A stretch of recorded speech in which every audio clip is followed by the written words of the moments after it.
John, do you have any kind of updated on Aaron and what happened, and how do you think your guys adapted to him being out of there? We played well, I thought, and I don't know exactly. It's not swelled. I think it may have been a stinger. I don't know, but something hit his ankle. So he's in a boot, but they said there was no swelling, so I don't know. He's out. Michael's not available. How do you think Dominic played? Oh, I thought Dominic was great, and you know what I'm going to hear as soon as I get home. Why aren't you putting in Brad? If you need another guard, he's there. So I got to deal with that when I go home. Just one more thing to deal with. What do you say? I'm saying I may have to put him in. But Dom was terrific. And the other thing is, we play with Derek or Wenyan at the 3 every day in practice. We do. So we can play with those two on the floor. Malik has had back-to-back, kind of bust kind of games. I mean, he's better than this. And at one point in the first half, I just said, look, I'm going to go without you now. You got a minute. And what I ended up doing, and Kenny Payne said, well, just put Dom at point. Because Dom plays point every day in practice against De'Aaron Fox. Every day. So Dom looked fine.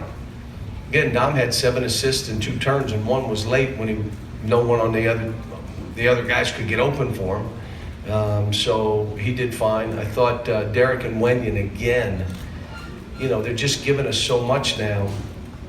23 points, 12 rebounds at that position, making threes, making open shots, rebounding balls. They had 23 points and combined 12 rebounds out of that position. And then I played them some together. But it was, for us to be down that way and against a team that creates havoc because of how they play. And Frank, I'll tell you what, I said it to him after, the job he does is ridiculous because he'll make you play the way he wants your team to play. They make you into a driving team, and then you got to be a decision-making team. They're physical. They make every shot a tough shot, and I thought our guys performed and were prepared, knew where to throw balls because of how they play. Cal, with I think it was 18:29 to go in the game, they scored 2 quick buckets. I think it was 47-42. You called the timeout. You and Briscoe were barking at each other, and then the team got better. What was the barking, and what did you do? I just told them, you got a minute to get going, and you're out, and I'll go without you because you're not going to do this. And I'm okay. All right, you got 1 minute if you're okay to play, and then I'm going without you. And then I put Dom at point guard, and then he didn't have every second on his shoulder. And then he started making plays and coming up with balls. And, I was on him throughout the rest of the game where we're up again 16 and 17, and one of our big guys rebounds a ball and tries to advance it up 16, and we lose it. Why? Just go get the ball from them. Let them know in huddles. We're not doing that. If a guy's wide open, throw. If he's not, give me the ball. We had Malik on a breakout throwing a ball out of bounds to Bam. Why? Why did you do that? It was too risky. Don't throw it.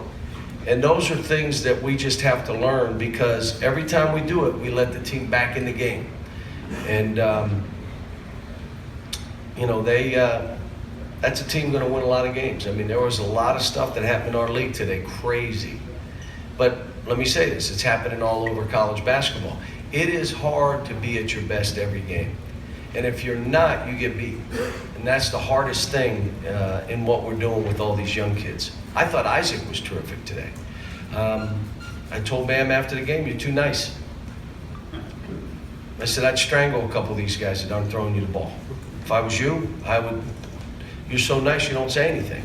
And we're throwing him the ball, but it's like it's a forced. It shouldn't be forced. I mean, he's that good. I even said, is he selfish? They said, no, he's not selfish. Well, then throw him the ball. And if he's double teamed, he gives it back to you. Cal, I think you said there that Malik had back-to-back. I assume you mean Briscoe had back-to-back. Did I say Malik? Yeah. No, And, Isaiah Briscoe.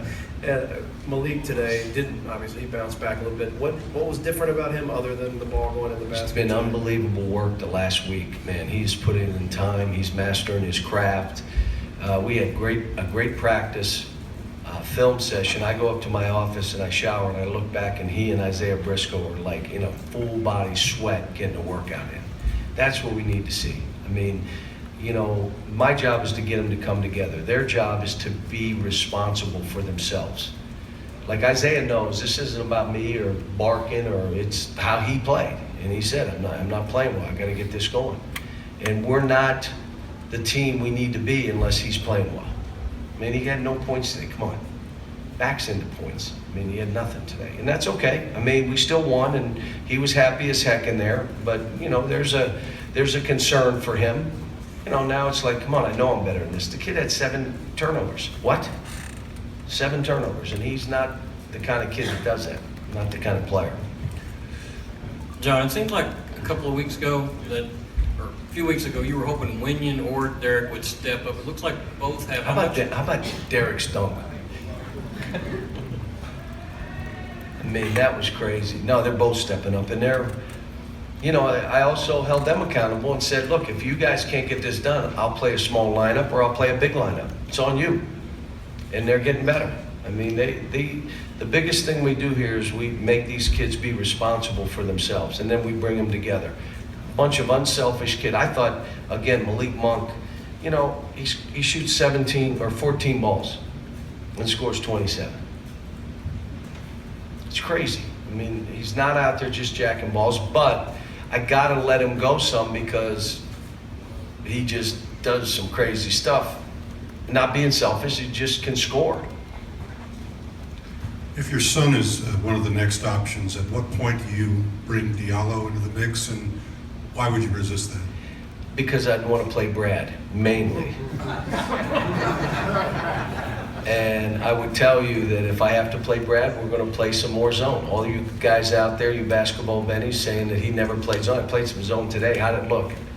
3-3, basket. Okay, that's why I don't play zone.